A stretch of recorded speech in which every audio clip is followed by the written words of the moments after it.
अजी वही हमर वतन होही और शीश झुका के कर ले ये छत्तीसगढ़ माटी ल नमन काबर बाद में ही माटी हमर कफन होही काबर बाद में यही माटी हमर कफन होही।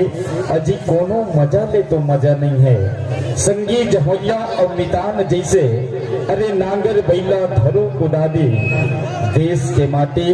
और ये रंग छत्तीसगढ़ के किसान कहते हरन हमन छत्तीसगढ़िया खाबो नून चटनी और बासी रे अरे दुनिया भले हमला कहे देहाती पर हम तो सच्चा भारतवासी रे दुनिया भले हमला कहे देहाती पर हम तो सच्चा भारतवासी रे।